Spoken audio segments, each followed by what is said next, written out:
Hey there, it's E Squared Photography. I'm Erin. And I'm Emily, and we are here to keep things simple and fun. Are you struggling with moving from automatic mode or some other mode to manual mode? Well, we are here to go over the basics to help make this simple for you. And stick around until the end because we have something that is going to help you. And by the end of this video today, we hope you leave a little bit more confident shooting in manual mode. And for the best photography tips and tricks, make sure to subscribe to our channel and hit that bell for notifications of future videos. Okay, so there are 3 parts when it comes to manual mode. There's the ISO, the aperture, and the shutter speed. So we are going to jump into each individual one of these and try and really simplify this all for you. Okay, so the first one we're going to talk about is ISO. So what is ISO? ISO is the camera's sensor's sensitivity to light. So when you look at the back of your camera, like you can see here, you can see ISO, and next to it is a 200. So you might see ISO as a 200, a 400, an 800, whatever it might be.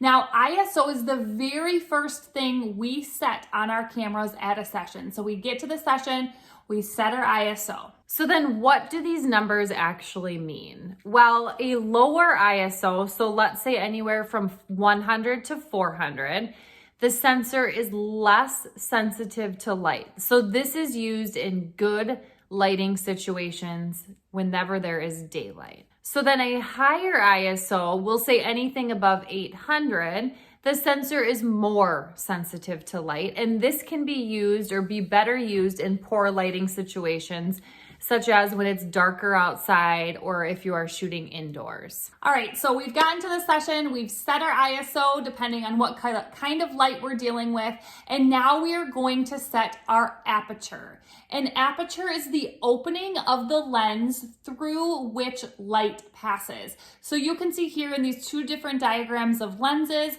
one, it is wide open and lots of light is going to be able to pass through it, versus the other one, the lens is pretty closed and not a lot of light is going to pass through it. So let's talk about what those are, why you would want different apertures. Okay, but before we do that, let's take a look at the back of the camera here. So another word for aperture is f-stop. So you can see here that the aperture on this particular camera is set at a 2.2. Let's talk about what those numbers mean. Okay, so let's talk about lower f-stops or a lower aperture number. So for example, you can see it says f1.4. Now keep in mind, depending on the lens that you are using, your lens might not go down all the way to the number of 1.4. It might be maybe the lowest it goes is a 3.2 or a 3.5. It really depends on the lens. You can look on the outside of your lens typically, and that will tell you the lowest that it goes. So anyway, what does that 1.4 mean? Well, if you look at the diagram again, it's letting more light into the lens. Whereas a higher f-stop number, like an f6, you can see here, it's letting less light into the lens. So if you need more light into your lens, you could increase the aperture or decrease your aperture or your f-stop number. If you want less light coming in, you would increase the number. Comment below and let us know, what is your biggest struggle with manual mode right now? Okay, so we got to the session, we set our ISO depending on the light that we're dealing with. We've set our aperture or our f-stop number, and a lot of times we set that f-stop number based on how many people we are working with. That is kind of how we set that. Now the next step is shutter speed. So what is shutter speed? Shutter speed is the length of time the shutter is open.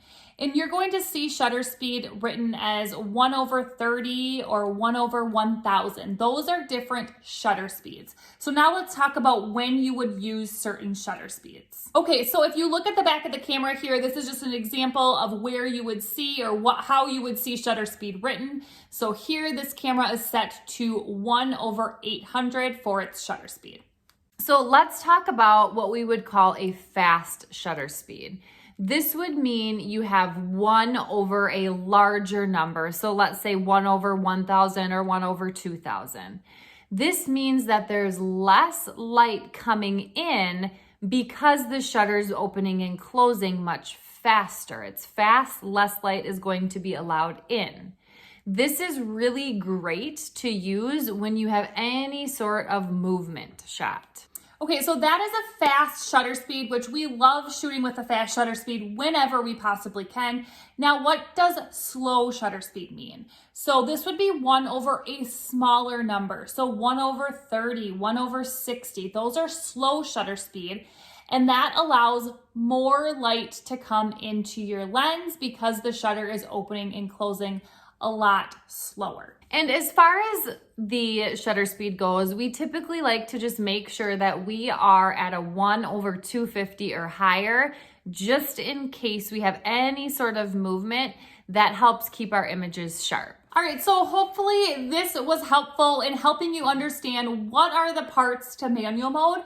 Now, if you want a deeper dive into this where we talk about what our settings specifically are and how we really simplify manual mode during a session, make sure to check out the link in the description to our free manual mode training where we dive deep into manual mode and how to simplify it for yourself. Not only will we go into a deeper dive, but we're also going to go into different scenarios where we would need to adjust certain settings while all keeping it super simple for you. So this is something that you're definitely going to get your hands on. If you found that you liked this video today, make sure to subscribe and share with a friend so we know to make more videos just like this one. And if you don't already, follow us on Instagram at e2photography. And we will see you next time.